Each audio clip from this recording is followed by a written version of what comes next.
इंदौर के कारोबारी राजा रघुवंशी की हत्या का राज खुलकर जब सबके सामने आया तो हर कोई हैरान था। मेघालय पुलिस की चार्जशीट इस पूरे मामले की कहानी को बयां करती है, साथ ही एक ऐसी साजिश की परतें खोलकर रख देती है जिसमें एक बीवी अपने शौहर की मौत का फसाना खुद अपने हाथों से लिखती नजर आती है। पुलिस की चार्जशीट में भी सामने आया कि राजा रघुवंशी की मौत उसकी पत्नी सोनम रघुवंशी की साजिश थी।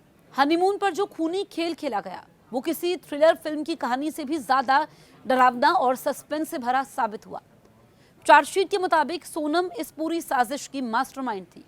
उसने अपने प्रेमी राज सिंह कुशवाहा और 3 सुपारी किलर्स आकाश सिंह राजपूत, विशाल सिंह चौहान और आनंद कुर्मी के साथ मिलकर पति की हत्या का प्लान बनाया। 5 लोगों की इस खतरनाक गैंग ने कई दिनों तक राजा को मौत के जाल में फंसाने की कोशिश की।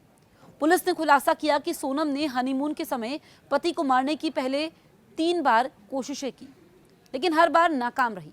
गुवाहाटी और शिलोंग में राजा को खाई में धक्का देने या सुनसान जगह पर वार करने का प्लान भी बनाया गया, लेकिन बारिश, भीड़भाड़ और डर की वजह से ये सभी कोशिशें नाकाम हुई। आखिरकार 23 मई को सोनम ने अपना आखिरी प्लान अंजाम दिया। चार्जशीट बताती है कि शिलोंग के पास सोहरा में सेल्फी लेने के बहाने सोनम राजा को खाई की ओर ले गई। उसके इशारे पर ही विशाल सिंह ने राजा पर हमला किया। पहला वार ही इतना खतरनाक था कि राजा खून से लथपथ होकर चीखने लगा। राजा दर्द से तड़प रहा था, लेकिन सोनम ने उसे बचाने की बजाय मुंह फेर लिया। वो पीछे हट गई और कातिलों को खुला मौका मिल गया। विशाल ने दोबारा वार किया और बाकी 2 कातिल भी पास ही मौजूद थे।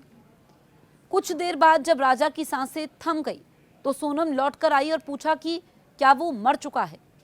राजा की मौत की पुष्टि होते ही सोनम ने तीनों कातिलों के साथ मिलकर लाश उठाई, खाई में फेंक दी। इतना ही नहीं, उसने खुद पैदल चलकर कातिलों को सुरक्षित जगह तक पहुंचाया और फिर अकेले वहां से निकल गई।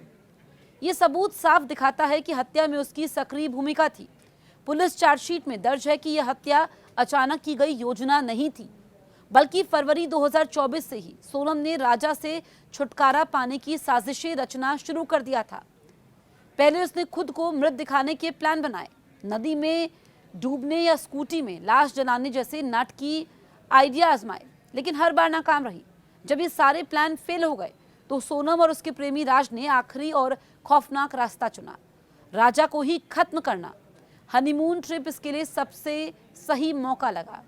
राज इंदौर में बैठकर सोनम को फोन कर हर कदम पर गाइड करता रहा और हत्यारे उसी हिसाब से उसका पीछा करते रहे।